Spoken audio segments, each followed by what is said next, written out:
All right, guys, I'm here at Pompey's Pillar in Montana, and right now it's closed, but walk-ins are welcome till sundown. So anyway, got latrines, a little building there, information placards everywhere, and then up there is where I'm heading to. Okay, so here we are, Lewis and Clark Expedition. There's a trail here that goes around the base of Pompey's Pillar, and we'll just follow it around.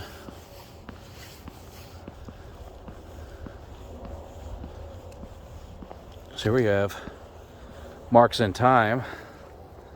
Right here, you guys can pause to read this stuff. It has J. Blake on here, whose name is right there. W. Lutt, 1879, which is somewhere on here. I think this right here is all copies, petroglyph stuff, pictograph, petroglyph, William Clark. So I think that this right here is just copies of it. So I don't think these right here are actually the real ones, because I don't think they'd just let you touch a landmark like that. That's probably just a fake one. But anyway, let's get back on the trail over there.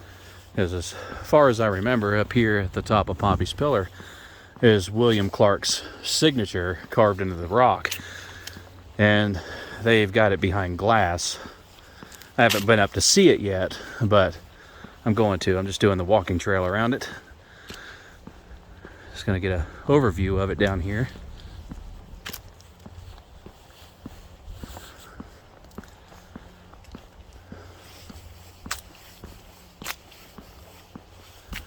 Pretty well grown up through here. Looks like it's been on fire before.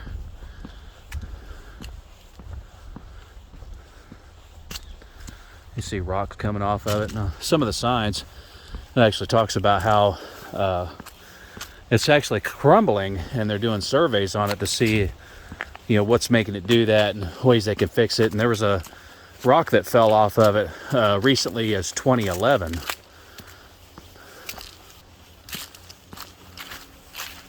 So this right here is the Lewis and Clark National Historic Trail, Pompey's Pillar National Monument. And as somebody who loves history, such as myself, to walk in the footsteps of some of these historical figures, to me, is just really freaking awesome. So, you know, I mean, William Clark and Sacagawea and Lewis, you know, they, I forget Lewis's last name right now, but they walked like right in here. You know, that's pretty neat. At the base of Pompey's Pillar still. Just going around. It's supposed to go back around that way, hopefully. If not, we'll wind up at the Pacific Ocean. Here's a view on that side. You got the river there. I don't remember what that river's called.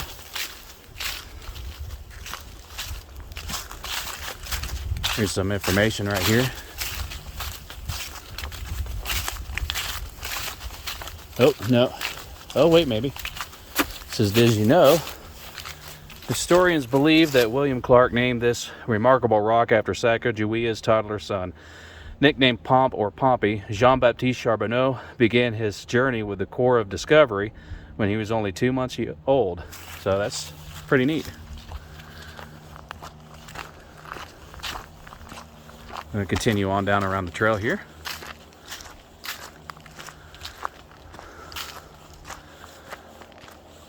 That outcropping up there looks almost like a bird from this angle. So right here on the backside, the trail's kind of changed to this rocky, gravelly type. Right here by a field.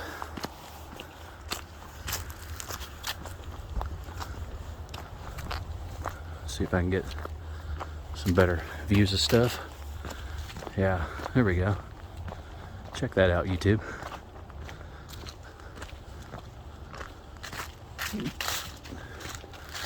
Big old cracks in the rock up there. You can see. Looks like those pieces could just fall out any second. And these pieces have been falling out, you know, over the years. Just gradually coming apart. You see almost like a boulder field from, like almost like Devil's Tower, but not as massive, you know.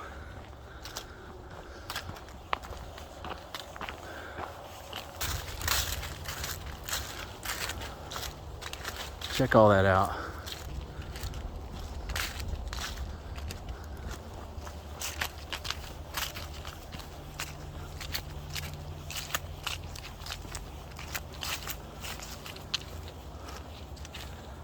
It says, look up historic marking. How on earth? Pillar lore has it that H.C. Baker was lowered down by ropes tied to, and then it's kind of gone there. 1815. So it's like right up in here somewhere, I think, is what that's showing. Somewhere in here.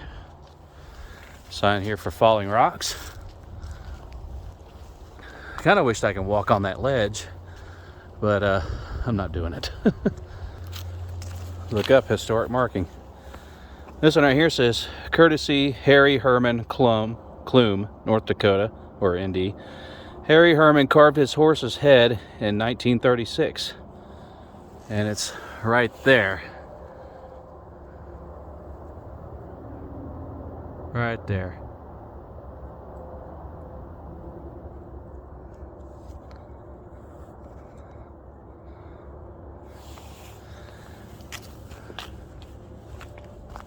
Anyways, come here to this next one. Look up. Can you see rock art? Look very closely. Rock art is fragile and erodes easily in sandstone like Pompey's pillar. Did you know the red pigment seen in this panel is called ochre, which is made from crushing the mineral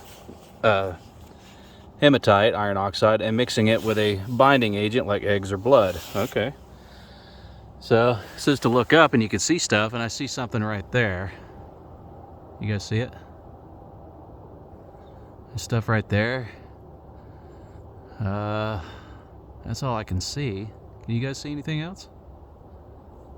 The horse is right over here somewhere.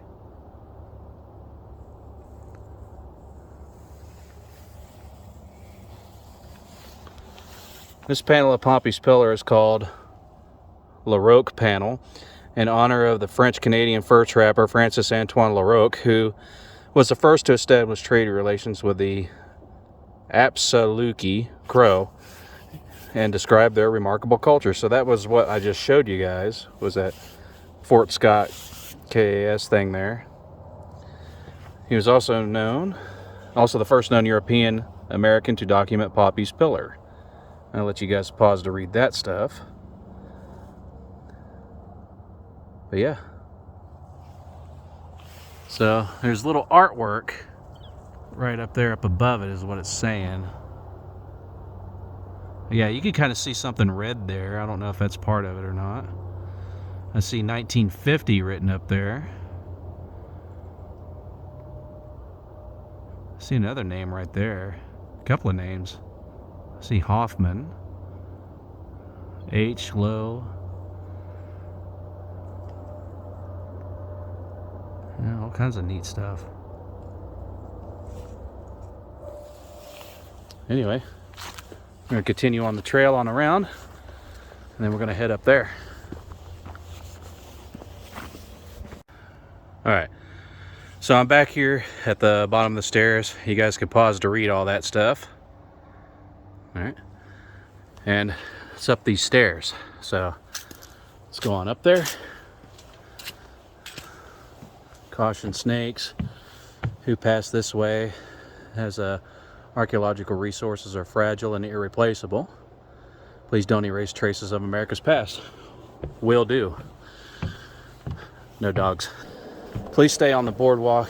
Damage or defacement of rock is subject to arrest and penalty of law. Video surveillance in progress. And yeah, there are cameras everywhere. You see one up there. Here's another one.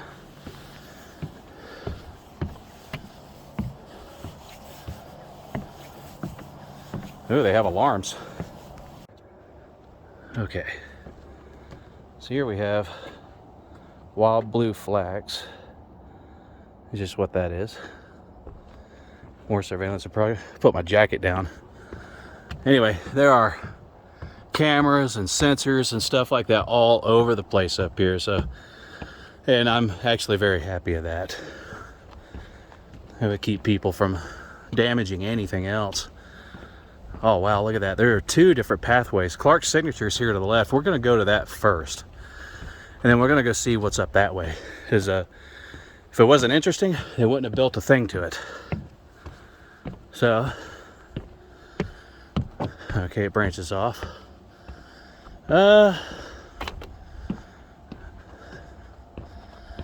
Area beyond this point is closed to the public. So, let's see what we can see from right here. Oh, there it is. There's Clark's signature right there. 1806. July 25th, 1806. Pompey's pillar. In memory of Don C. Foote. But, let's get up here real quick and we'll see what that right there is all about.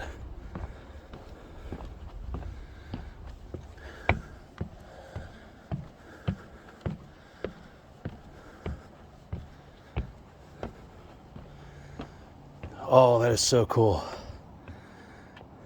There are so many names up here.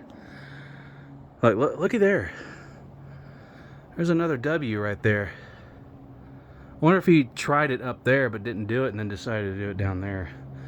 Although it doesn't look like the same W. But yeah, William Clark from the Lewis and Clark expedition right there. They got more signatures through here. You guys can pause at any time to read any of this stuff. Nemo. Let's see if we can zoom in and see what that says. His dedication and untiring efforts toward the preservation of our American heritage made this landmark available for those who follow. And this one right here, Pompey's Pillar, discovered and named by Captain William Clark of the Lewis and Clark expedition. And there's more on there about it. One next to it, in memory of Meriwether Lewis and William Clark.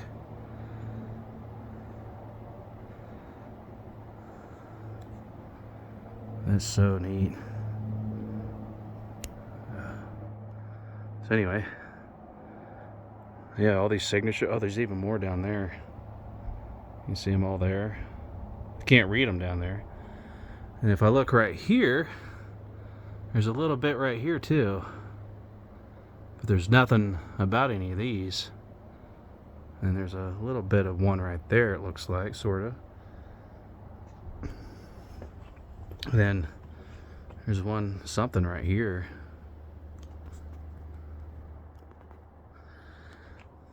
And then a WC right there. And a DP something there. Yeah.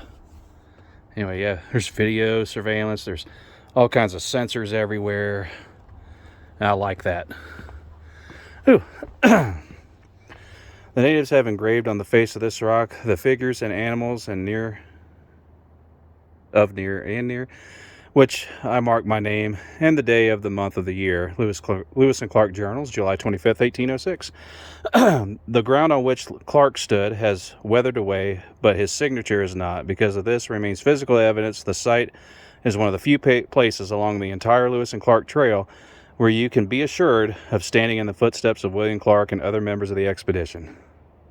And there's a little engraving there of it. But yeah, that is so cool to walk in the footsteps of a historical figure like that. So let's go to the other side there and see what's up there.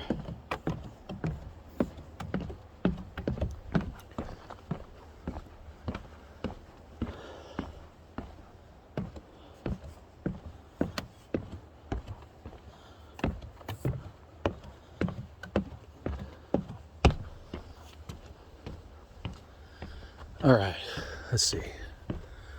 Here's some more holes and stuff in the rock. You can tell it's very soft. It's limestone is what they said it was, so it's pretty soft. The road's very easy.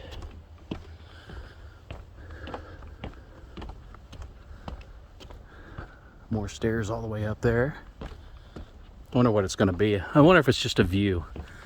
I see some binoculars up there, so maybe that's all that is. I don't know.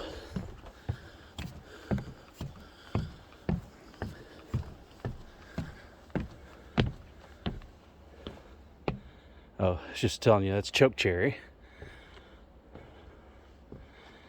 They use it to make teepee stakes and pins. I didn't know that. It's pretty neat. Oh, looky there. If you look, where is it? Where'd it go? There's a name carved there. I can't see whose it is, but yeah, there's another name carved up there. I'm sure they know about it, but I wish that there was a placard there that would tell you something about. Oh, here's some more.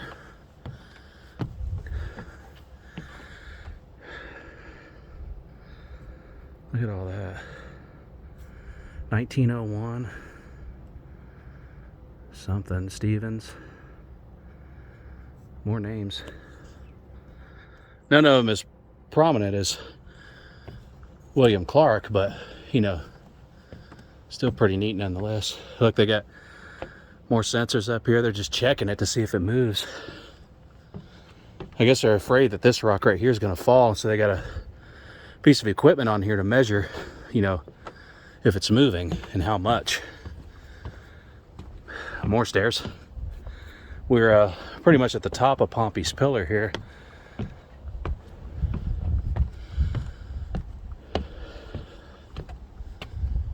It says up here there is no hiking. No problem. Alright, so here's the first one. It says, a crossroad of events. The Yellowstone Valley at Pompey's Pillar was a crossroad for travelers and wildlife and cavalry, campsite, and staging area. Artist rendering, blah, blah, blah. And there you go. You can read the rest of that. Here's the next one. This rock I ascended, and from its top had the most extensive view in every direction. After satisfying myself sufficiently in this delightful prospect of the extensive country around and the immense herds of buffalo, spelt funny, elk, and wolves in which it abounded, I descended and proceeded on. Lewis and Clark Journals, July 25th, 1806. Ooh, yucca. The Crow tribe used this plant for food and the root for soap. I did not know that. Anyway, this is the top of Pompey's Pillar. There's a little trail right through here, but you are not allowed to hike on it. So do not go on it. There are cameras everywhere up here. This is, after all, a National Historical Monument. Anyway, this right here is the top of Pompey's Pillar. And, thank you guys for watching. I hope you enjoyed it. I'll see you guys next time.